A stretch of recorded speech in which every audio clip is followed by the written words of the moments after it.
വളരെ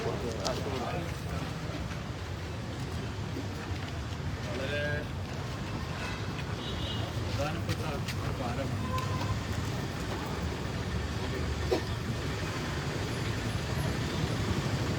ദീർഘകാലത്ത് നാടിൻ്റെ ആവശ്യമാണ്. ദീർഘകാലത്താണ് ഡിഗ്രി പഠിക്കുന്ന സമയത്ത്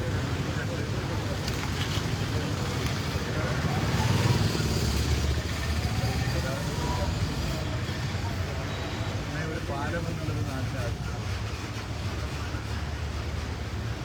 ഇഞ്ചന്ത, അരീക്കാട്, വട്ടക്കടവ്, ചെറുവണ്ണൂരൊക്കെ പ്രധാന ബ്ലോക്ക് ഉണ്ടാകുന്ന സ്ഥലങ്ങളാണ്. അവിടെ ഒന്നിൻ്റെ റോഡ് നല്ല രീതി കൊടുക്കുക അല്ലെങ്കിൽ പാലം ഉണ്ടാക്കുക നാടിൻ്റെ ആവശ്യമാണ്. എല്ലാവരുടെയും കൂട്ടായ ശ്രമത്തിൻ്റെ ഭാഗമായി അവർക്ക് പുതിയ പാലം വന്നതിന് ശേഷം പിന്നീട് ഈ ഭാഗത്തെ ഗതാഗതത്തിന് പരിഹാരം കാണാൻ ഈ ഒരു പാലം ആവശ്യമാണെന്നുള്ളത് പരിഹരിക്കാൻ എല്ലാവരും തുടങ്ങുന്നത്. കേരളത്തിൻ്റെ മുഖ്യമന്ത്രി അതിന് പ്രത്യേക താല്പര്യപ്പെട്ടു.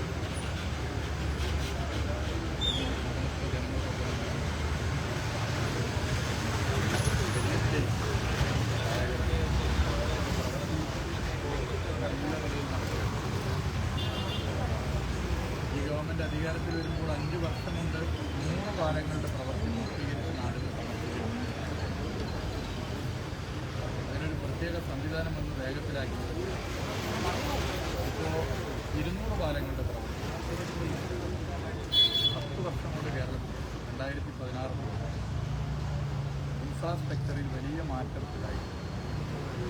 ഒരു 10-30 കൊല്ലം അപ്പുറത്തേക്ക് പാലങ്ങൾക്ക് കണ്ടെത്തേണ്ട ഫണ്ട് ഇപ്പോൾ ഈ വഴി കണ്ടെത്തി പാലങ്ങൾ വന്നു. 30 കൊല്ലം കഴിഞ്ഞാൽ അനുഭവിക്കേണ്ട പാലങ്ങളിലൂടെയുള്ള ഗതാഗതത്തിനുള്ള പരിഹാരം 10 കൊല്ലം കൊണ്ട് പാലങ്ങളുടെ പ്രവൃത്തി നടന്നുകൊടുക്കുന്നു.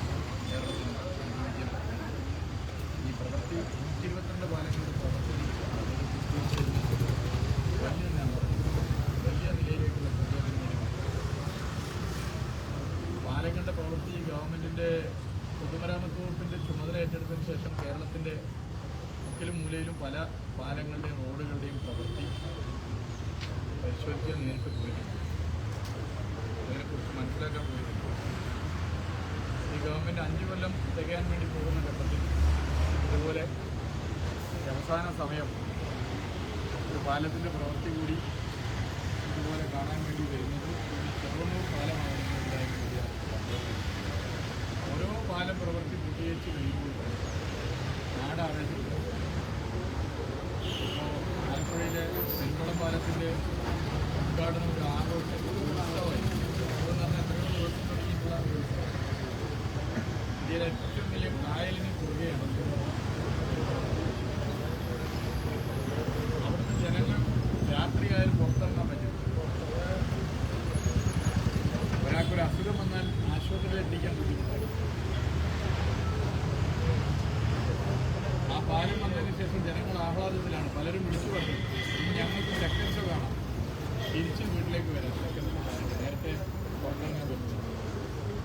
പെരുമ്പളം പാലം ലോകത്തൊരു ട്രെൻഡായി. അമ്പൂരിപ്പാലം പാറശാല നിയോജകമണ്ഡലം എന്ന് പറഞ്ഞാൽ കേരളത്തിലെ അതിർത്തിയിലാണ്. 11 ഉന്നതികളിലെ ജനങ്ങൾക്ക് ലോകം കാണാൻ പറ്റാത്ത സ്ഥിതി, വളരെ ബുദ്ധിമുട്ടായി. അവിടെ ഒരു പാലം വരുന്നു, അമ്പൂരിപ്പാലം. 11 ഉന്നതികളിലെ ജനങ്ങൾക്ക് എത്രയും പെട്ടെന്ന് ലോകം കാണാനാണ്. അതാണ് പ്രത്യേകത. അമ്പൂരിപ്പാലം നാടിൻ്റെ പ്രതീക്ഷയാണ്. അത് ആ പ്രദേശത്തിൻ്റെ അല്ല, അത് ലോകത്തെവിടെയും ജീവിക്കുന്ന മലയാളിക്ക് അഭിമാനത്തോടെ വിളിച്ചു പറയാൻ പറ്റുന്ന പാലമാണ് അമ്പൂരിപ്പാലം. ഇങ്ങനെ എത്രയെത്ര പാലങ്ങൾ. ഈ കോഴിക്കോട് ജില്ലയിലെ പുതിയ പാലം, ആ നാടിൻ്റെ പേര് പുതിയ പാലം എന്നാണ്. പക്ഷേ അവിടെ പാലമില്ലായിരുന്നു. ഒരു ഇടുങ്ങിയ വഴിയാണ്.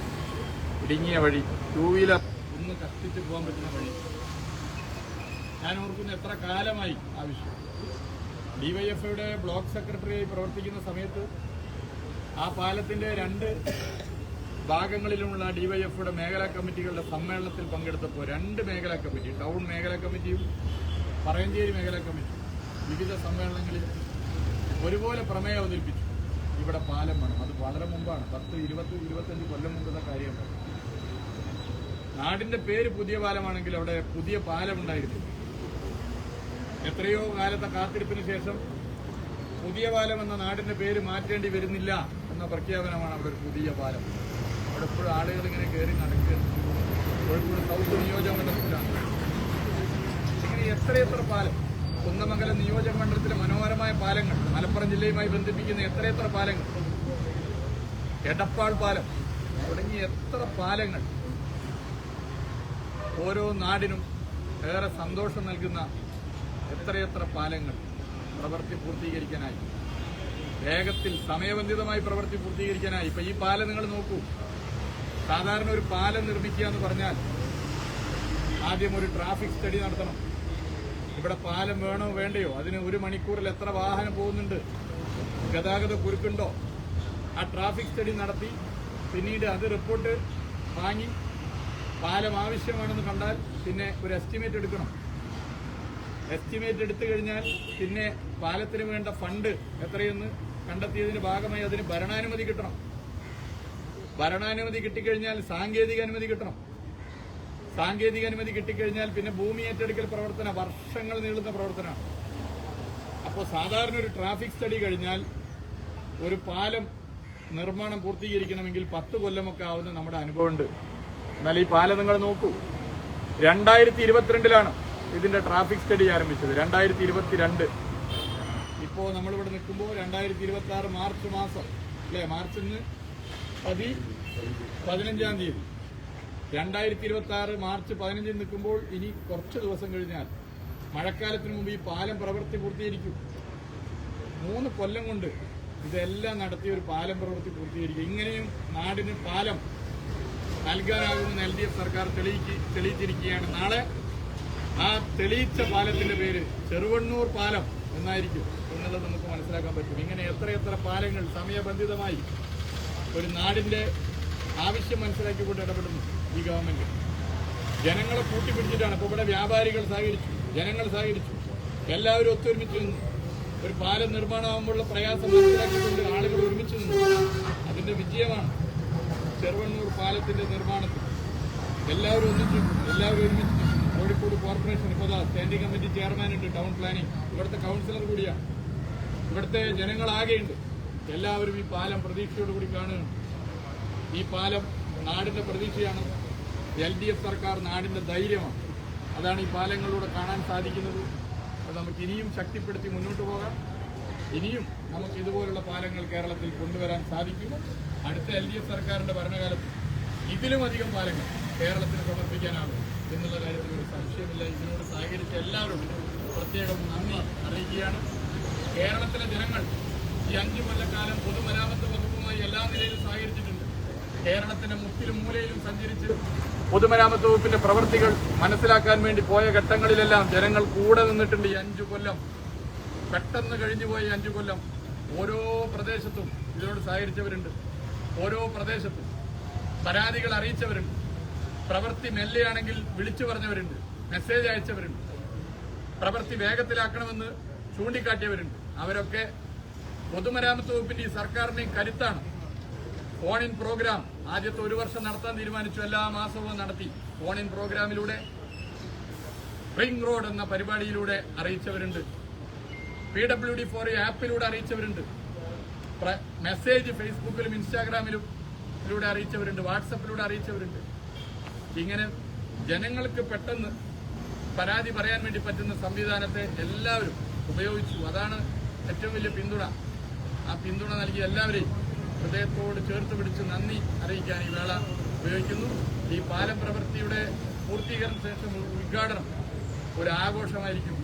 കേരളം ഇന്നുവരെ കാണാത്ത നിലയിലേക്കുള്ള ഒരു ഉത്സവം ആയത് മാറുമെന്നാണ് ഇവിടെ ജനങ്ങളാകെ പറയുന്നത്. നന്ദി.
ആദ്യമായിട്ട്